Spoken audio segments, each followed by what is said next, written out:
Sejam todos bem-vindos novamente. Estava aguardando todos vocês para falar de um assunto bem polêmico. Plebiscito para a restauração da monarquia em 2026. O que será que pensaremos acerca disso, hein? Este tema foi a raiz de muitos debates no meio monarquista recentemente. Havia aqueles que eram a favor da ideia legislativa e haviam aqueles que eram contra. Haviam aqueles que, favorável à ideia, enfatizavam a necessidade de ocuparmos as mídias o máximo possível, como notícia ou como propostas, como é este caso. E os que se diziam contra afirmavam, com a sua razão, que 2026 é uma data muito próxima e imatura para colocarmos adiante o ideal da restauração, visto que poucas pessoas fora do movimento monarquista conhecem as propostas da Casa Imperial e sabem exatamente o que uma monarquia constitucional parlamentarista significaria no Brasil. Diante desses fatos, vamos agora chegar a um consenso, pegar os prós e os contras desta ideia legislativa que encaminhou-se para a consulta popular. Primeiramente, temos que comemorar o fato de que, mesmo sem divulgação dos meios oficiais monarquistas, como a Casa Imperial do Brasil ou algumas entidades como o próprio Círculo Monárquico do Rio de Janeiro, que são subordinadas à Casa Imperial, a ideia pôde atingir 30 mil apoios. Isso é uma marca excelente. E isso mostra, como alguns no movimento disseram, acabamos rompendo a bolha monarquista, que, em outras palavras, quer dizer o entorno unicamente monarquista, e conseguimos atingir pessoas que não estão diretamente ligadas ao movimento. Isto também se reflete, no entanto, na numeração de votos contra que a atual consulta pública tem angariado.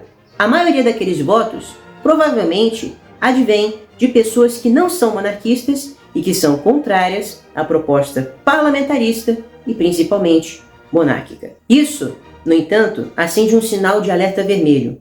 Caso houvesse um plebiscito realmente em 2026, haveriam grandes chances de sofrermos outra derrota, como aconteceu em 1993. Vide que, naquela época, houve a mesma censura que há nos dias de hoje. O próprio Supremo Tribunal Federal havia impedido os príncipes de aparecerem na televisão. E havia uma confusão generalizada acerca de quem assumiria o trono do Brasil.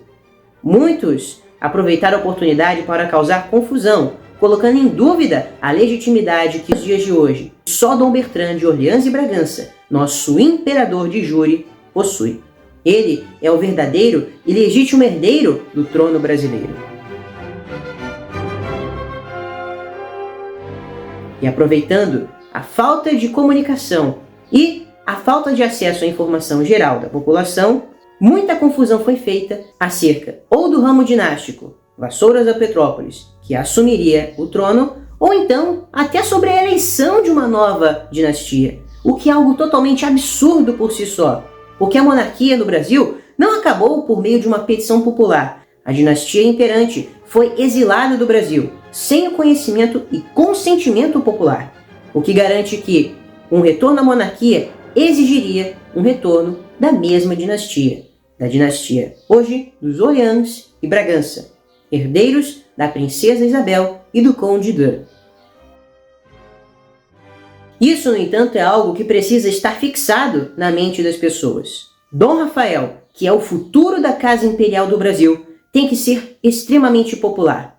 E isso já tem acontecido. As pessoas têm reconhecido Dom Rafael em diversos lugares. Dom Rafael tem se feito presente em encontros todos os anos, divulga suas mensagens, principalmente a mensagem de Páscoa do Príncipe do Grão-Pará.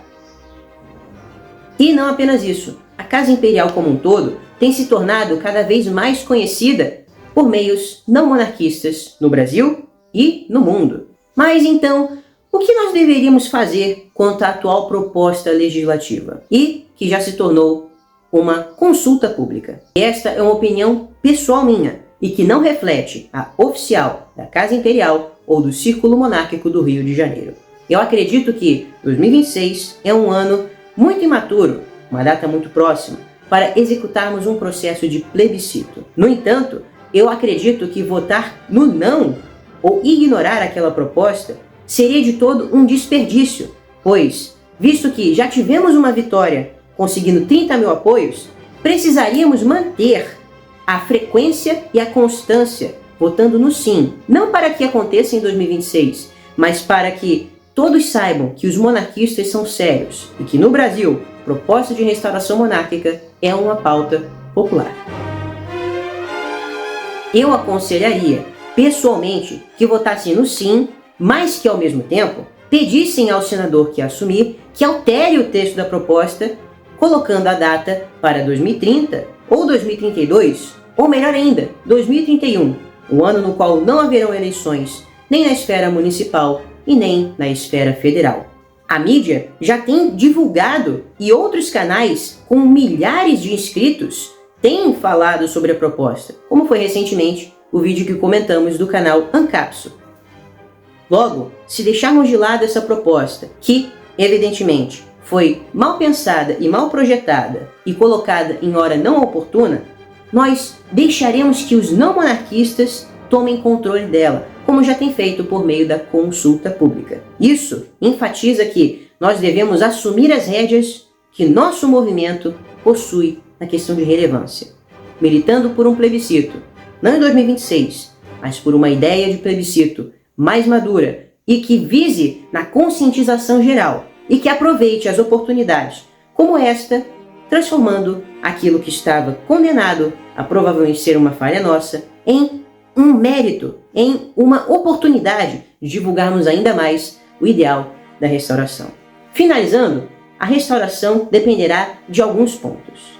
Primeiramente, Dom Bertrand, o chefe da Casa Imperial e nosso imperador de júri, deve ser o símbolo de união nacional, bem como o príncipe imperial, Dom Antônio de Orleans e Bragança, e o príncipe do Grão-Pará, Dom Rafael de Orleans e Bragança.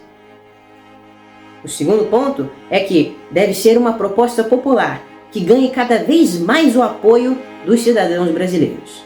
Isso já tem sido uma realidade com diversas manifestações, organizadas ou não, em favor da monarquia. A mídia deve saber que nós existimos e deve falar de nós, bem ou mal. Isso tem acontecido e a maior prova é o atual plebiscito, que sem o apoio de nenhuma instituição monarquista oficial conseguiu atingir marcas impressionantes e tomar conta dos noticiários. A enfatização do plebiscito deve focar na falha da República. E a falha da República foi justamente em não ouvir a vontade popular e depor aquele que do povo era amado e que ao povo amava, Dom Pedro II.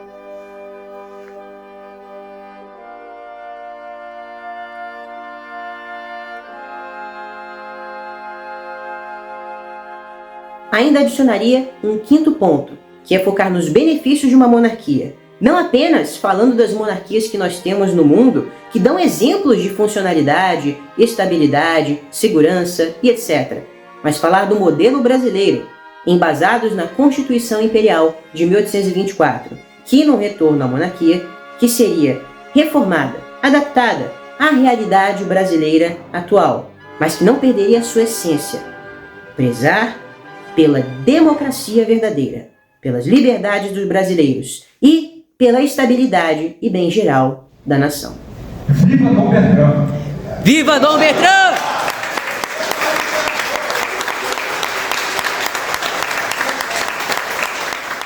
Muito obrigado por ter assistido a este vídeo.